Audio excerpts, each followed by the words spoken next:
আসসালামু আলাইকুম ওয়া রাহমাতুল্লাহি ওয়া বারাকাতুহু।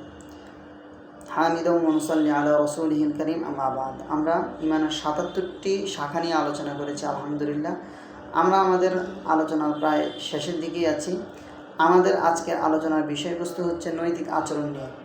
আজকে 12 নম্বর পর্বে আমাদের আলোচনা থাকবে নৈতিক আচরণ নিয়ে। নৈতিক আচরণ সেটার মধ্যে 1 নম্বর হচ্ছে যে সত্য কথা বলা। যে কোনো পরিস্থিতিতে, যে কোনো অবস্থাতে আপনি চেষ্টা করবেন যে আপনি সত্য কথা মানুষকে বলা।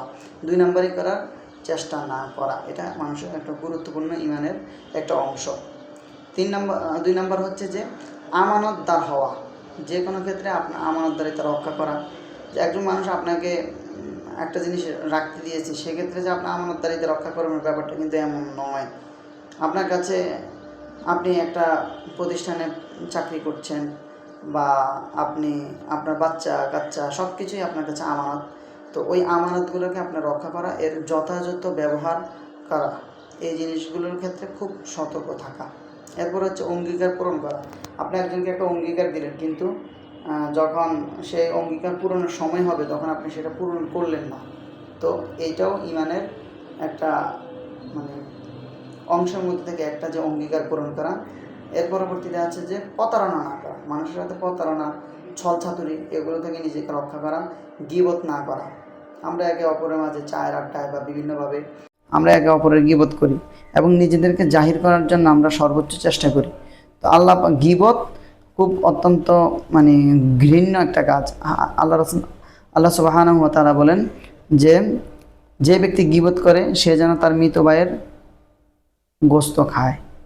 মৃত ভাইয়ের গোস্ত খাওয়া যেমন ঘৃণ্য এবং ঘৃণিত কাজ, অপরাধী কাজ, সেটাই একজন যে গীবত করে আল্লাহ তাআলার কাছে সেটাও অত্যন্ত অপরাধবোধ একটা কাজ। হাদিসে আল্লাহ রাসূল সাল্লাল্লাহু আলাইহি ওয়াসাল্লাম বলেন যে আল গীবাতু আশাদ্দু মিনাজ জিনা। গীবত জিনা থেকেও অত্যন্ত মারাত্মক এবং ক্ষতিকর একটা গুনাহ। আল্লাহ পাক রব্বুল আলামিন আমাদের সবাইকে গীবত থেকে নিজেদেরকে রক্ষা করার তৌফিক দান করুক। এরপরে আছে পরনিন্দা না করা, হিংসা না করা।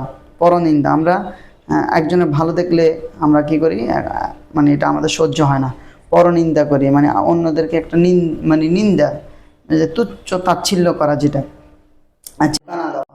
একজনকে দেখানো, আপনার প্রকৃত অবস্থা একটা জিনিস একটা, আবার আরেকজনকে আপনি বুঝালেন আরেকটা, ধোঁকা দিলেন। এই ধোঁকাটা না দেওয়া।